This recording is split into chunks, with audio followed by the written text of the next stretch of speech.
take for granted the earth beneath our feet. But is it as safe as you might think? Around the world, millions live under the threat of an earthquake disaster, killing thousands and destroying entire cities in seconds. Earthquakes don't kill people, buildings do. Naked Science asks the question, what can science tell us about the fury of our angry Earth?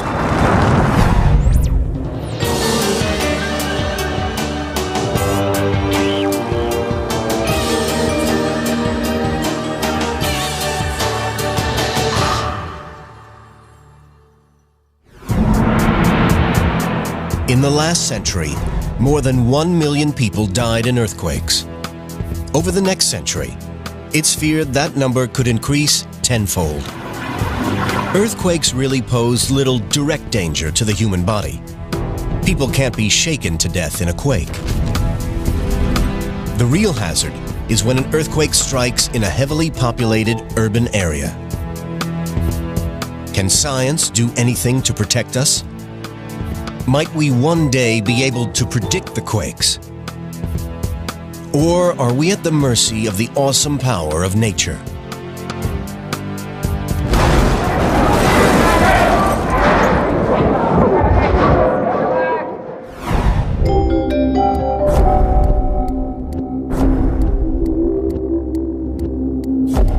Our quest begins by going back to basics, looking at what triggers an earthquake in the first place.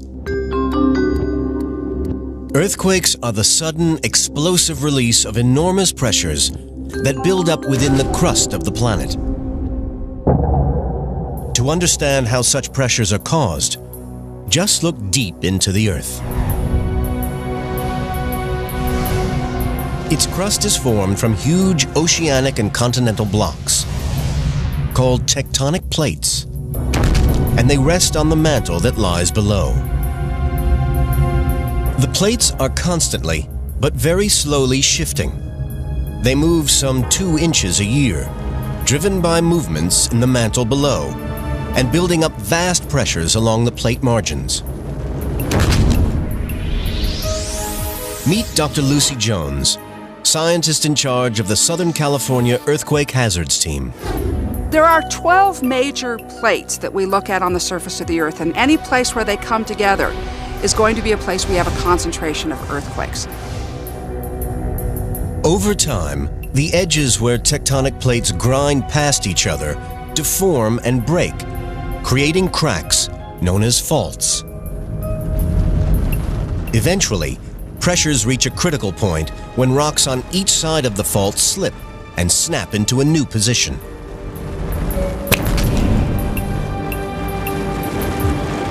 A way to understand this is actually snapping your fingers. When you snap your fingers, you put a surface together, you have friction that keeps it sliding, you push hard enough, you overcome the friction, and we release a wave that makes the ground vibrate. And the bigger the surface is, the more energy you've got, and the bigger the earthquake you have. The spot on the Earth's surface above where the snap happens is called the epicenter. Once triggered, the earthquake is stopping for no one. It can travel along the entire fault line. It's a bit like tearing a napkin. Earthquakes have to happen over a surface. They don't happen at the epicenter. But they begin at the epicenter. And then you have a rupture that moves down the fault. Now, if I pull like this, it's too strong and it won't break. I put a crack in it, and then once I've got it started, I've got a rupture that'll move down the napkin. Once started, an earthquake just keeps on rolling, releasing all that pressure between the plates. The longer the fault, the bigger the earthquake. To have a really devastating earthquake, you need to have a very large event, very near to a very large number of people. As the global population grows ever faster, more and more people are living in cities. The population of Los Angeles has tripled in the last 60 years.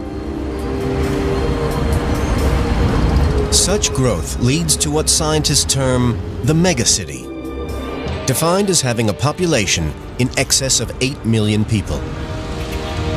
In the world today, there are almost 15 megacities. Some, such as Los Angeles, Tokyo, and Mexico City, are under direct threat from an earthquake.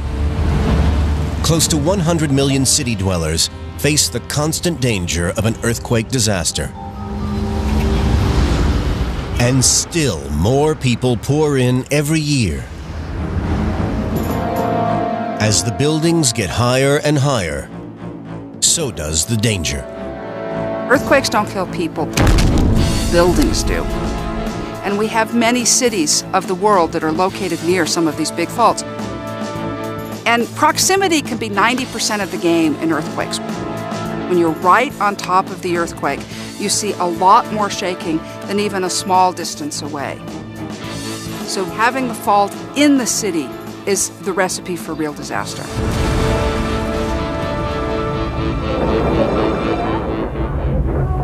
If a large earthquake was to hit any of these megacities, the destruction could be catastrophic, potentially claiming millions of lives. And major cities have been hit by large earthquakes in the past. 1906 in San Francisco or 1923 in Tokyo, we can see that the biggest earthquakes do an overwhelming level of damage, and we have many, many more people living in both those cities right now than we did 100 years ago. If financial centers such as these were hit by a large quake today, the entire global economy would be shaken. A natural disaster leading to an economic downward spiral that could last for months or years. So it's more critical than ever that science seeks a reliable way of predicting where and when the next big strike will occur. One region has had more large earthquakes than anywhere else. The Pacific Rim circles the entire Pacific tectonic plate, from the South China Sea across to California and down to South America. Volcanoes along its length give it the nickname, the Ring of Fire. The largest earthquake ever recorded happened here. In 1960, the awesome magnitude 9.5 quake shook southern Chile, triggering enormous landslides and killing over 2,000 people. How powerful is a quake of that size? The answer is terrifying. The magnitude of an earthquake is measured using a system called the Richter scale, which ranges from 1 to 10. With each higher number, the power increases tenfold. A magnitude 5.5 quake, for instance, is more powerful than a Hiroshima-sized nuclear bomb. Yet an earthquake measuring 9.5 on the Richter scale is incredibly 100,000 times more powerful than the 5.5.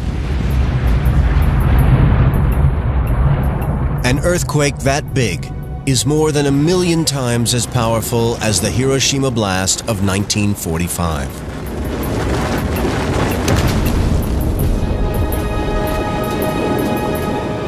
A 9.5 striking a megacity could bring total destruction, upping the ante for scientists looking to predict the next big one.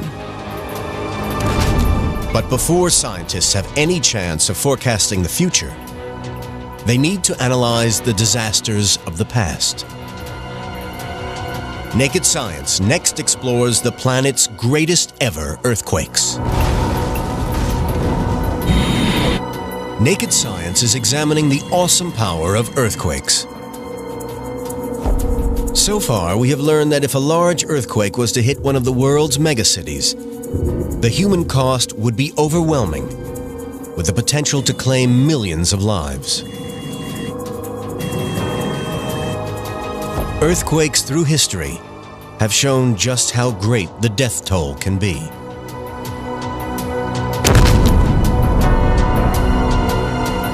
America's deadliest earthquake occurred in 1906, It's April 18th, and San Francisco is hit by an estimated magnitude 8.3 quake. The quake itself is devastating, but it's the resulting firestorm, lasting 4 days, that totally destroys the city and kills more than 3,000 people. But the highest ever body count has come from earthquakes in China. One 16th century earthquake reputedly killed almost 850,000 people. And more recently, the Great Tangshan earthquake of 1976 measured a magnitude 8 on the Richter scale. It killed 750,000, as many as live in the U.S. cities of Miami and St. Louis combined. Earthquakes take their toll in other ways too. Livelihoods are destroyed and economies ruined. The costliest earthquake of all time happened in Japan in 1995. Early one January morning, the city of Kobe is struck by a 6.9 earthquake.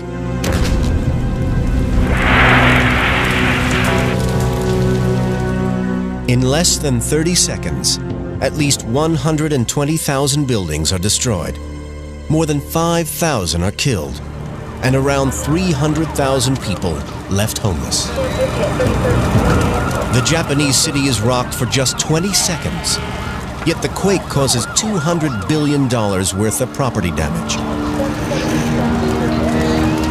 The Kobe and Tangshan earthquakes were so costly in human and financial terms because they hit heavily populated, industrialized cities. The most powerful earthquake ever occurred off the coast of Chile.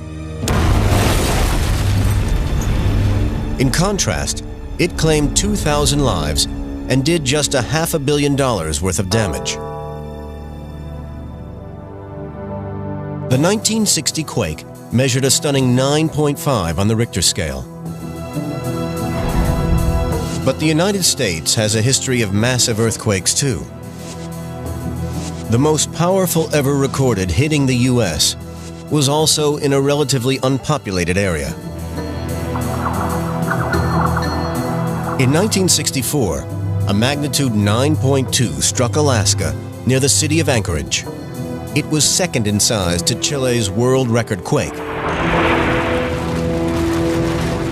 In America, the average strong earthquake in the past century lasts just 30 seconds.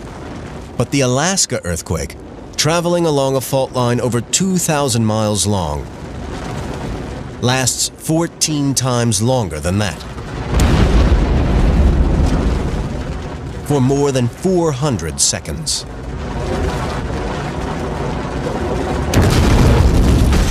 It literally shook the whole area to the ground.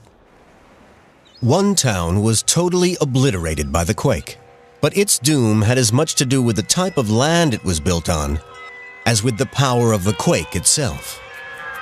Situated at the base of a glacier, the small Alaskan waterfront town of Valdez was a disaster waiting to happen. Built on saturated, fine-grained soils, it had no chance of survival. The soft ground exaggerated the earthquake's movements, leaving Valdez a broken mass of rubble and destruction. Two survivors of that disaster, mother and daughter Gloria Day and Linda Guthrie, will never forget how their world tore apart. The people there were fishermen, some old pioneers. They had false front buildings and wooden sidewalks, and it was a close-knit little community. That afternoon, the steamship China docks on the main pier. The ship is carrying the first supplies of fresh fruit and goods of the year. There wasn't a lot of entertainment in Old Town, so it was a big thing when the ship came in. All the kids go down to the dock when the ship comes in because the cook on the ship makes candy and makes cookies and things like that for them. At 5:30, as the ship is tying up, the town is shaken by a tremor. Normally when we have a tremor, it'll be 15 seconds. a minute at the most, and this one just kept going on and on and on.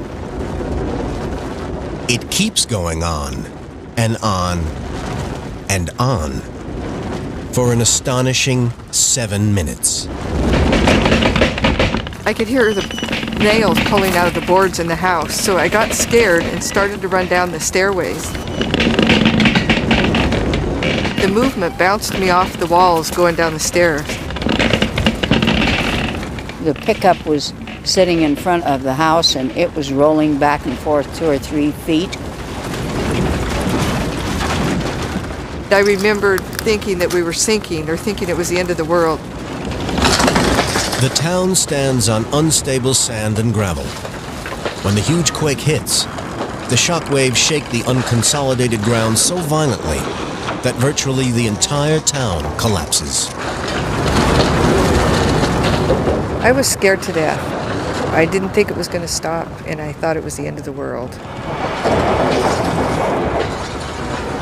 That land at the waterfront opened up like a submarine landslide. You could see the Chena from our house up in the air. Within seconds, the pier collapses, and the sea engulfs the dock, swallowing everything. The entire waterfront is pulled into the sea. And the longshoremen and people that were down there on the dock just disappeared. Then the local oil tanks rupture, causing a fast-spreading fire that destroys most buildings left standing from the quake. Entire families perish. Soon afterwards, the town is deemed geologically unsafe. Nothing will be built here again. The site is abandoned forever. There was a sense of awe. We knew that something had happened that was catastrophic. The survivors would never return. But why was Old Valdez completely obliterated by the earthquake? When a large earthquake shakes saturated land, the intense shaking can create a phenomenon called liquefaction. Liquefaction happens where the soil is lightly packed and wet. As the ground shakes, the saturated soil starts to behave like a liquid, and so acts like quicksand.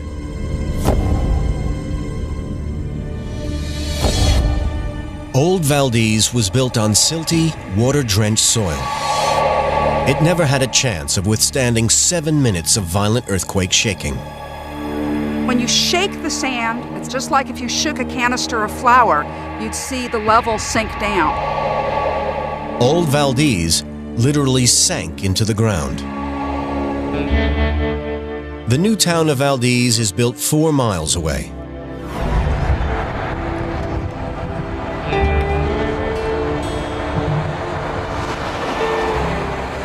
Little remains of the original settlement, apart from a memorial to the 32 men, women, and children who lost their lives.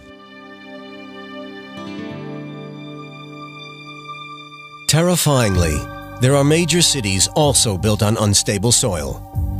Parts of Los Angeles and San Francisco will face serious liquefaction hazards if a big earthquake strikes.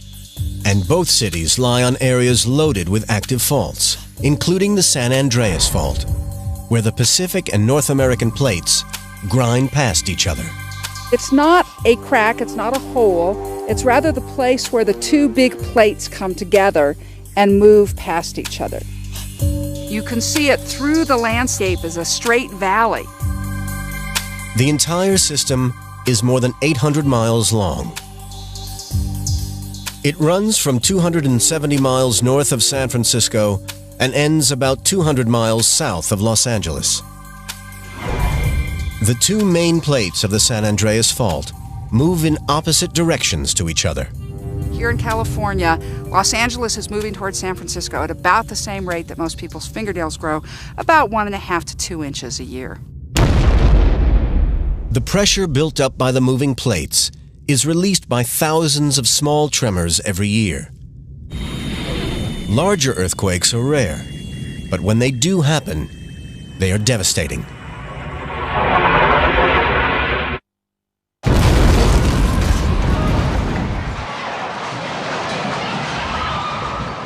San Francisco is very near the San Andreas, and these big strike-slip faults cause much more intense shaking very near the fault, and San Francisco is going to get the full brunt of that. The last major quake to hit San Francisco struck on October 17, 1989. That Tuesday, many residents are settling down to watch the San Francisco Giants take on the Oakland A's in the third game of the World Series. While many are glued to their TV sets, the quake strikes. For 15 seconds, a magnitude 7.1 quake rocks the San Francisco area.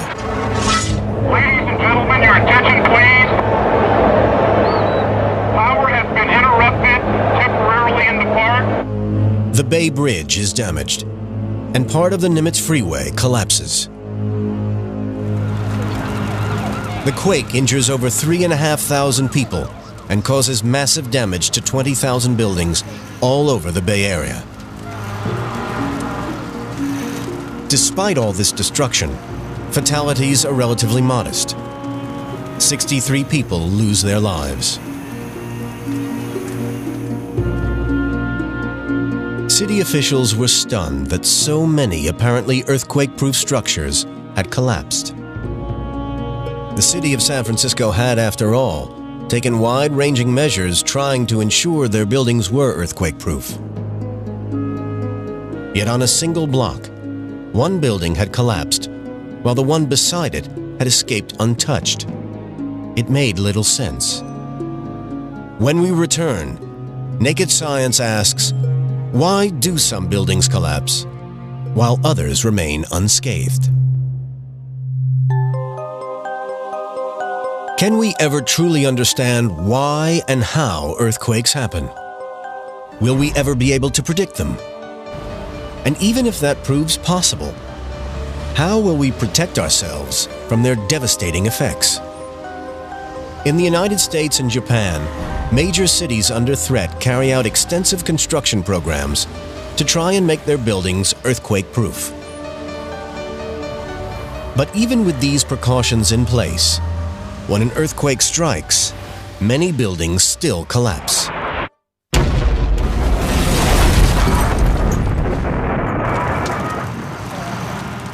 In the earthquake that shook Kobe, Japan in 1995, more than 120,000 buildings were damaged. But not all the structures fell down. So why do some buildings collapse while others remain untouched? Some buildings collapse because of the effects of earthquake shock frequency, where mere vibrations can bring down a multi-story building. To illustrate how such a thing can happen, Dr. Lucy Jones uses the music frequencies created by a cello. Faults produce earthquakes for much the same reason that this string will produce a note when I push my bow on it. We can actually use the instrument and the music we make as an analogy for earthquakes. When two huge fault plates rub together, like a bow drawn across a string, the friction produces vibrations across a range of frequencies. In the case of earthquakes, the frequency produced depends on the length of the fault, just as the note produced on the instrument depends on the length of the string.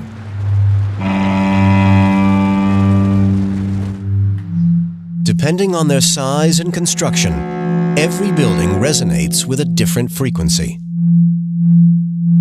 When the earthquake frequency matches a building's frequency, the vibrations can cause it to shake even more violently than its neighbor and eventually collapse.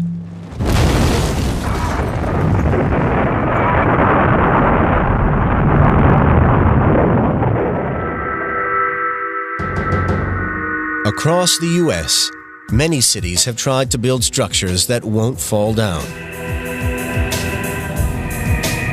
Los Angeles has put enormous effort into making the entire city as earthquake-proof as possible.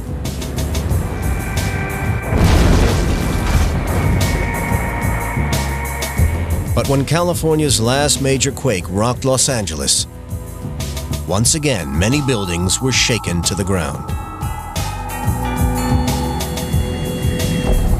January 17th, 1994, 4:30 in the morning. The residents of the greater Los Angeles area received the ultimate wake-up call, a magnitude 6.7 earthquake. The city's emergency services race out to a city now disfigured with mangled ruins. They need help from anyone who has urban search and rescue training. One man with such training is Captain Wayne Ibers of the Los Angeles Fire Department. He was one of the first to the disaster zone. It was very surreal. There were broken gas mains that were on fire, and it pretty much looked like a war zone. One of the many buildings to crumble in the quake is a multi-story parking lot in Northridge. The huge structure, larger than 2 football fields, has collapsed.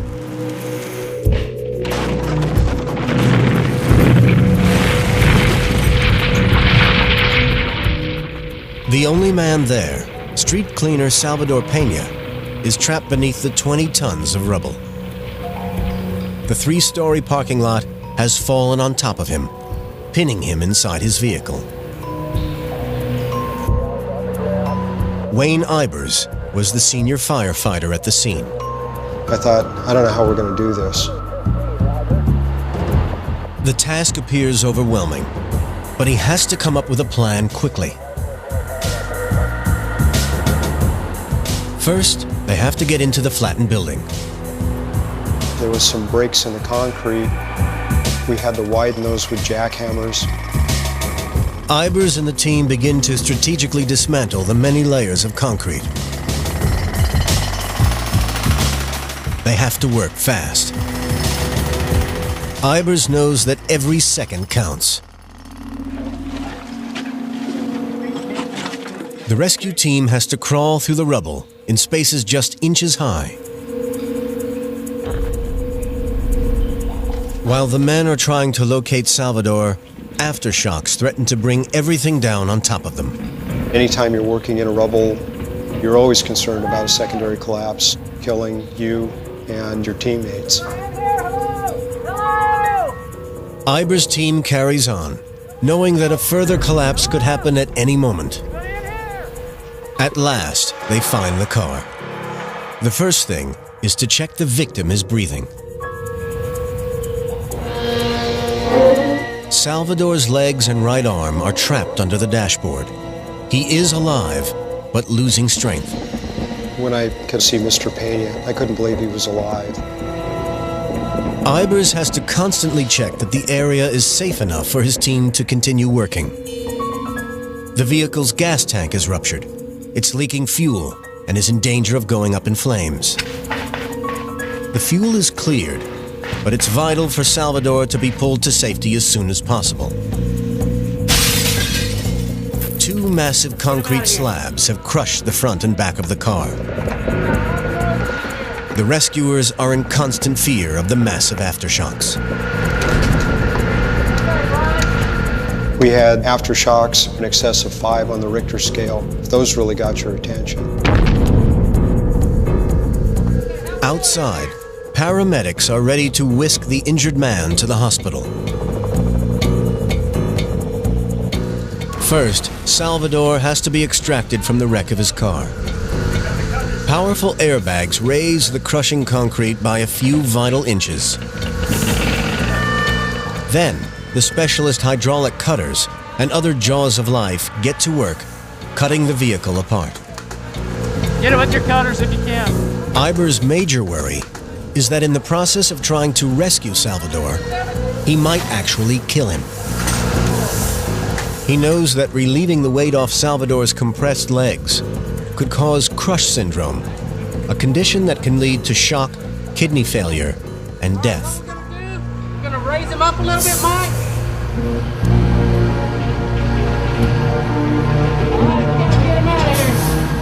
Salvador is finally pulled free. His thighs have been crushed to just 2 inches in width, 1, 2, 3. but he survives. And doctors are able to save Salvador's legs. Even more amazingly, he doesn't have a broken bone in his body. I think the thing that drives us into situations like that is the overwhelming desire to help and to make a difference for somebody that can't help themselves. Many other buildings collapsed in the earthquake, and many other victims were less fortunate than Salvador. 57 people died, and 9,000 were seriously injured.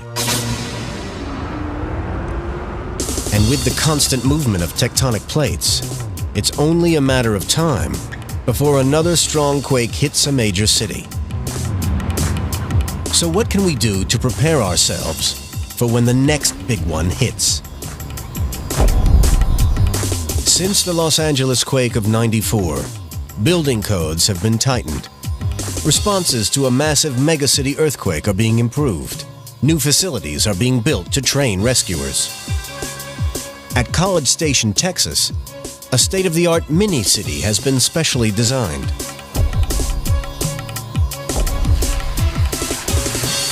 Disaster City is the home of the Emergency Operations Training Center. This training facility has been designed to replicate exactly what urban search and rescue teams will encounter when they enter a disaster zone. Established in the year 2000, the $6 million site covers 52 acres. Every year, it trains hundreds of rescue specialists from all over the world. The base also has an international rescue team on constant standby, capable of preparing equipment within minutes and flying to any part of the world to help in search and rescue efforts.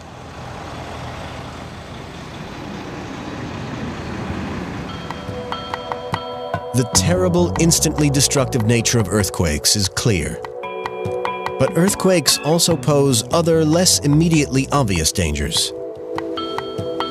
To learn of these, Naked Science meets Professor Kostas Sinalakis in California. What we discover from him is alarming. Earthquakes are catalysts for another deadly force, the overwhelming power of tsunami.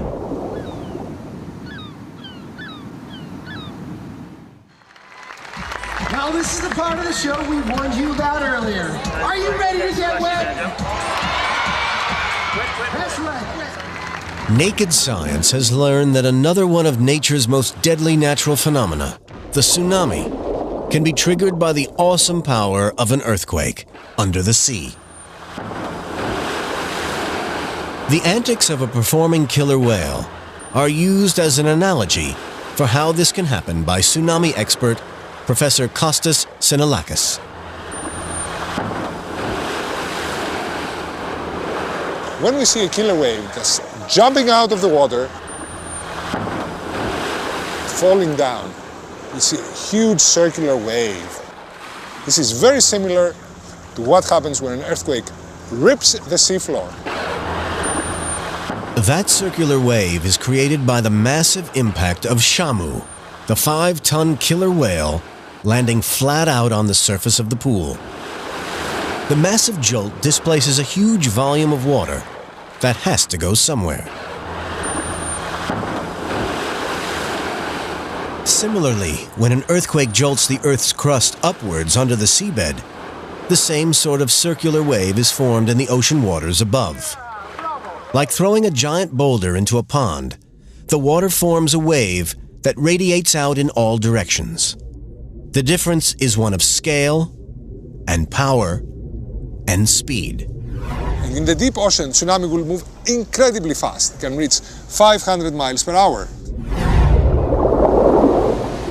Tsunami lose hardly any of their power as they travel through the deep waters of the open ocean. But approaching the shallower water close to land, the huge waves slow down and increase in height. When they reach land, even after traversing an ocean, the result can be catastrophic.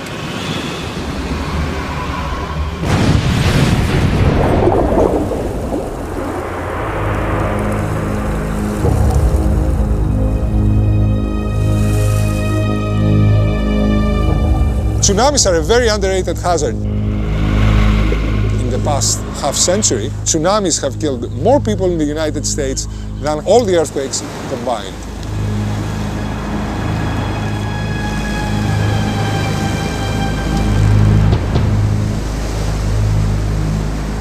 People can be sitting on a beach totally unsuspecting, and then suddenly, tsunami will come in, and everyone who's sitting on the beach will get completely destroyed. Tsunami happen in all the world's oceans, but are most common in the Pacific, around the Ring of Fire. Small tsunami are common, but waves of 100 feet or more have been recorded on rare occasions.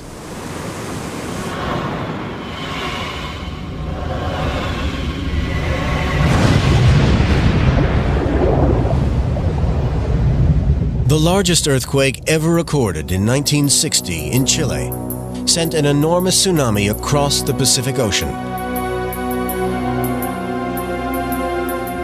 The wave traveled halfway around the world in just 22 hours, engulfing the coast of Japan.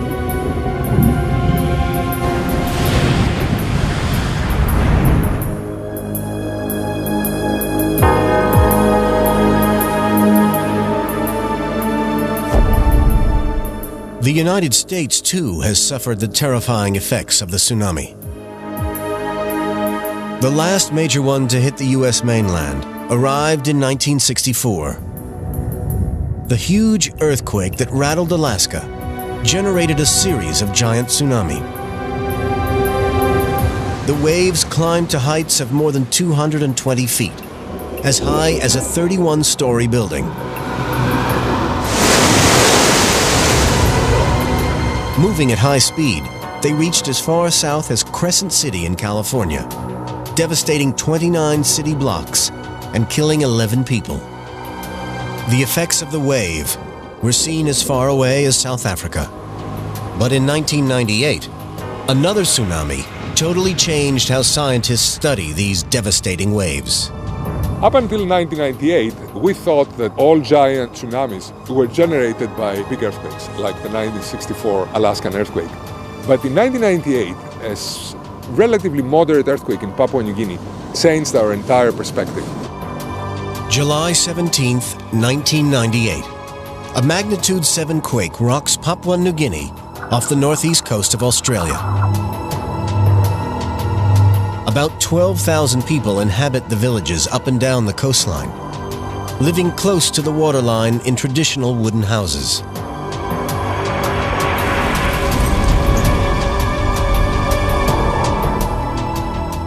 Within minutes of the earthquake, a roaring noise is heard. People on the beach see the ocean dramatically recede. A mysterious dark line appears on the horizon. As the wave approaches, the villagers begin to run away, but too late.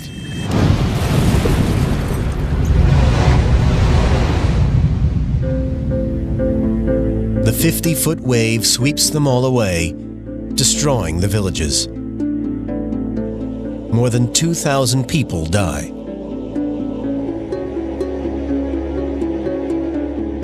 What astonishes the scientists is the fact that a relatively modest quake could cause such a devastating wave. Scientists had previously thought that tsunami could only be caused by huge earthquakes directly under the seabed. Here we have an earthquake, the likes of which we get somewhere around the world once a week. And it generates a huge wave. And then the question is why? At Papua New Guinea, the earthquake epicenter was on land, not underwater. But the shock waves rippled offshore, setting off a massive underwater landslide.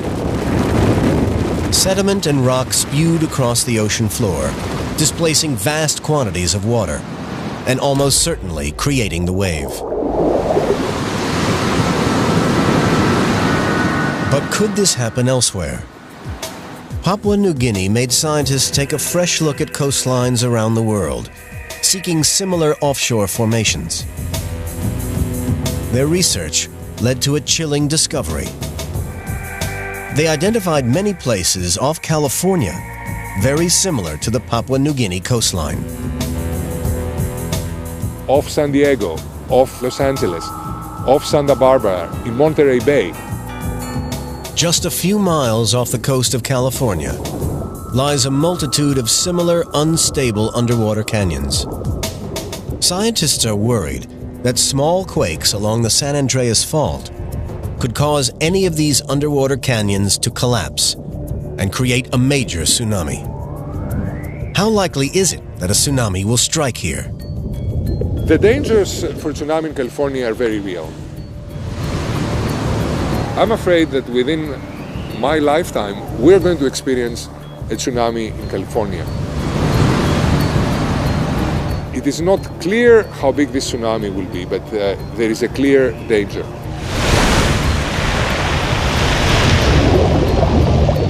A network of detection devices is in place, but their warnings may come too late. An earthquake-triggered tsunami could reach the coast in minutes. Only predicting the earthquake itself could offer any hope for this coastline.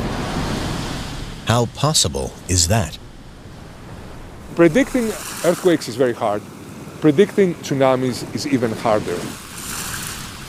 If we had reliable ways to predict earthquakes, then we could predict when a tsunami strikes, and this would give us extra warning time to evacuate more people off the beach, and then we would save many more lives.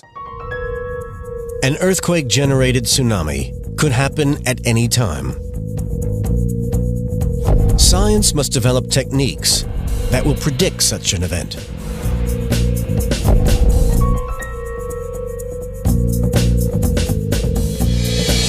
Naked Science's next stop is UCLA, where this man is working on a formula that has the scientific world talking.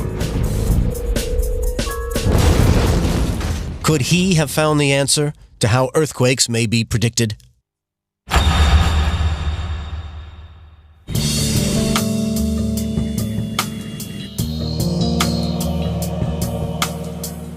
Naked Science is looking at the science of earthquakes.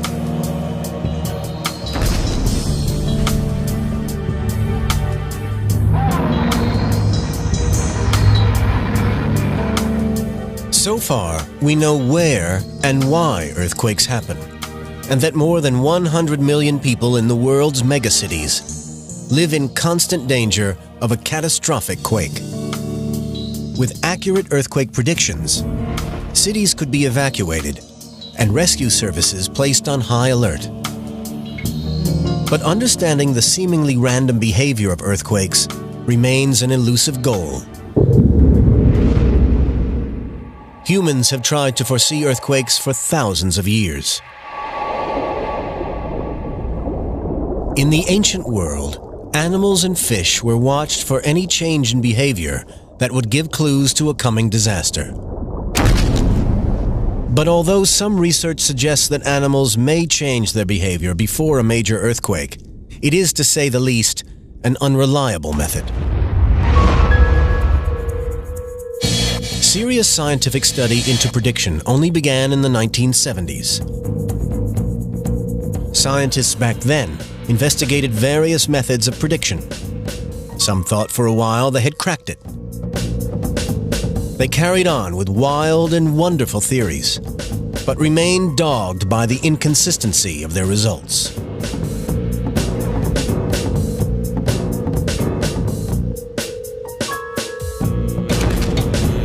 Nobody's had repeatable success.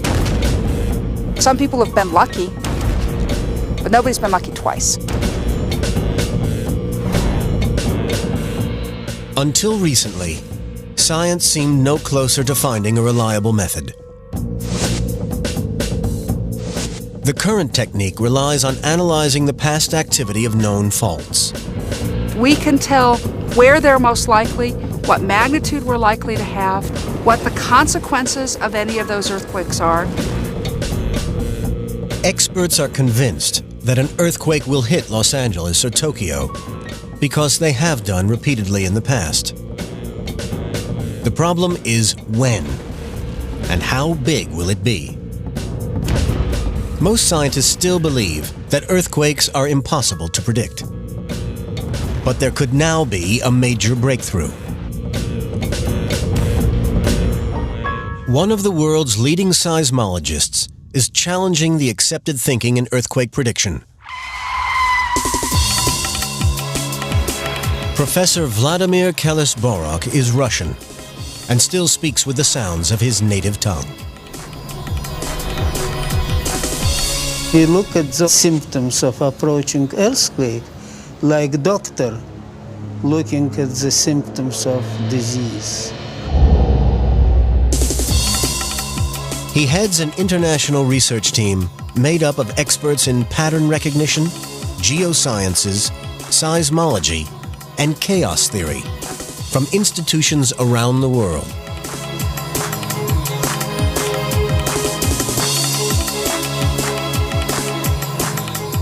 He's spent over 20 years fine-tuning and honing his revolutionary technique.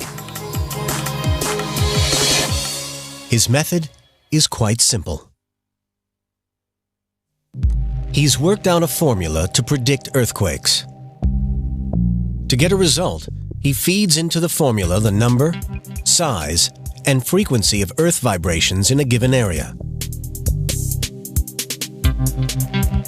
The result that the calculation comes up with gives the location and a ballpark date of the earthquake.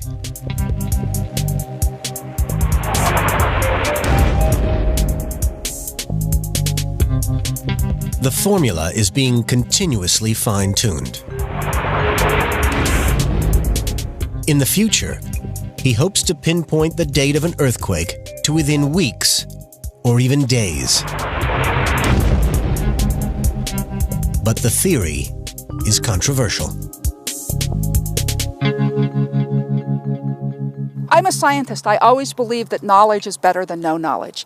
And if we could do it, I want to do it, and I'd like to find ways in which we can use it. There's been heated debate, but at the moment, the Keles-Borok theory is the only viable option that science can offer. Has he found the scientific holy grail? So far, he and his team have had very positive results. In June 2003, his team predicted that an earthquake measuring magnitude 6.4 would strike Central California within 9 months. 6 months later, a 6.5 did strike San Simeon. And then they predicted a magnitude 7 in the Hokkaido region of Japan. Less than 3 months later, an even larger quake struck. The Keles-Borok team had hit the earthquake prediction jackpot. But was it no more than blind luck? Fellow seismologists suggest that Keles-Borok needs to make at least 10 accurate predictions before the results can be deemed scientifically reliable. It's just a matter of time before we will know if his theory is right. I do not know if Dr. Keles-Borok will prove correct. I hope he's correct, because if he's correct, it means prediction is possible. And I'd love that to be true, but I don't know yet.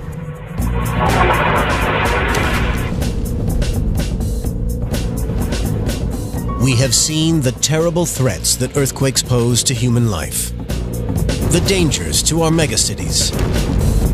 We can't control earthquakes, but science is at last attempting to predict their arrival. Success would offer real hope for the future.